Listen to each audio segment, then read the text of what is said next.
Hello students, welcome to Shri Shyam steno classes YouTube channel. यहाँ आपको मिलेगी रेगुलर क्लासेज स्टेनो डिक्टेशन की। स्टूडेंट्स, चैनल को बेल आइकन को दबाएं ताकि आपको नए वीडियोस की नोटिफिकेशन मिलते रहें और चैनल को सब्सक्राइब भी करें। इस वीडियो के डिस्क्रिप्शन में व्हाट्सएप ग्रुप का लिंक दिया हुआ है, उससे आप हमारे ग्रुप से जुड़ सकते हैं। यदि आप नए स्टूडेंट हैं और स्टेनो कोर्स ज्वाइन करना चाहते हैं तो डिस्क्रिप्शन में दिए गए नंबर पर कॉन्टैक्ट कर सकते हैं। Now ready for dictation in 10 seconds.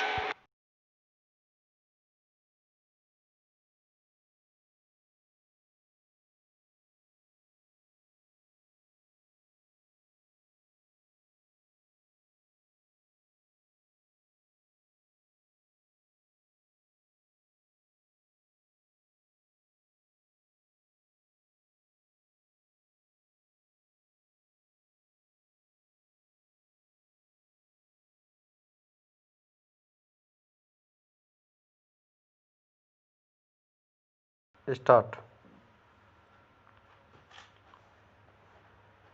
नदियाँ मानव सभ्यता की जीवनधारा है जो मानव जीवन के साथ साथ समस्त जीव जंतुओं एवं पेड़ पौधों सहित समस्त सभ्यता को जीवन का आधार प्रदान करते हुए उन्हें गति प्रदान करती है।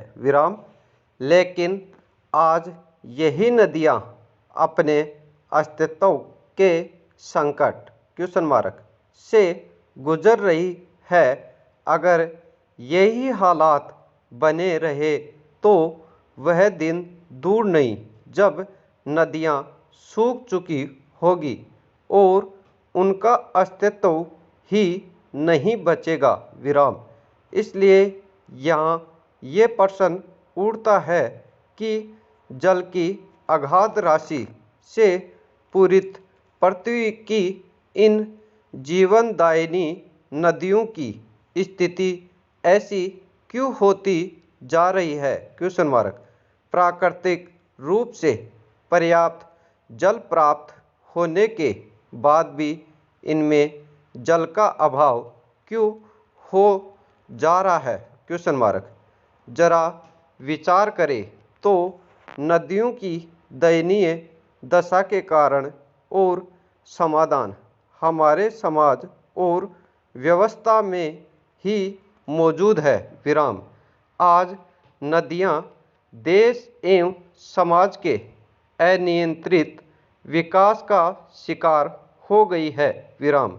जहाँ एक ओर उनका पानी अनियंत्रित होकर असीमित मात्रा में कृषि भूमि की सिंचाई और औद्योगिक विकास के नाम पर निकाला जा रहा है, वहीं दूसरी ओर उनके प्रवाह पथ को विकास के नाम पर अतिक्रमण कर बाधित किया जा रहा है।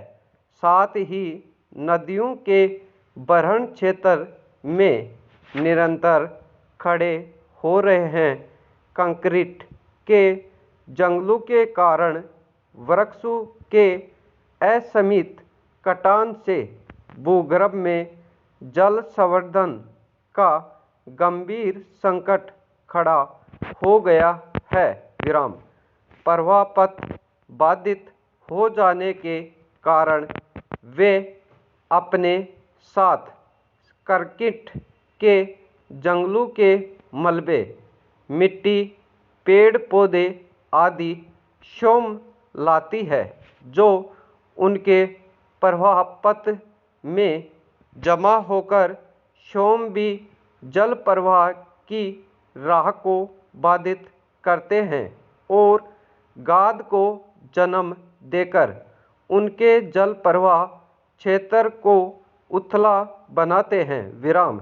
नदियों में आया ये संकट पूर्णतया मानव निर्मित है, जिस पर अंकुश लगाकर नदियों को जीवन दान दिया जा सकता है। उत्तर प्रदेश की गंगा, यमुना, गोमती, घाघरा, केन, राप्ती सहित अनेक नदियों में पानी घटकर नाम मात्र का रह गया है। विराम। इन्हें देखकर लगता है कि अब ये नदियाँ अपने अस्तित्व के संकट से जूझ रही है। विराम। आज गंगा दुनिया की प्रदूषित नदियों में से एक है। गंगा को प्रदूषण मुक्त करने के लिए सरकारी स्तर पर लंबे समय से प्रयास चल रहे हैं। विराम। लेकिन अभी तक स्थिति में जरा फर्क नजर नहीं आया है। विराम। केंद्रीय प्रदूषण नियंत्रण बोर्ड ने अपने अध्ययन में कहा है कि देश भर के 900 से अधिक शहरों और कस्बों का 70% गंदा पानी नदियों में बिना शोधन के ही छोड़ दिया जाता है। विराम।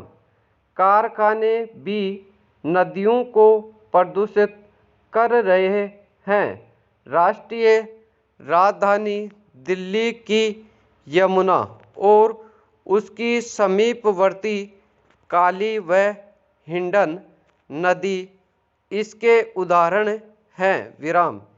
इसी प्रकार ग्वालियर की स्वर्णरेखा नदी और मुरार नदी, जो कभी इस शहर की जीवन रेखा हुआ करती थी, आज नाले में तब्दील हो चुकी है। विराम।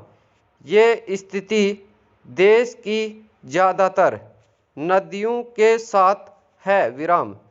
गंगा, यमुना, गोमती, नर्मदा, रावी, गोदावरी, कृष्णा, कावेरी, तापी, ब्रह्मपुत्र, झेलम, सतलुज, चेनाब, रावी, व्यास, सरयू, रामगंगा, बूढ़ी गंडक नदियाँ हो या इनकी सहायक नदियाँ सभी अतिक्रमण और प्रदूषण से जूझ रही है। विराम।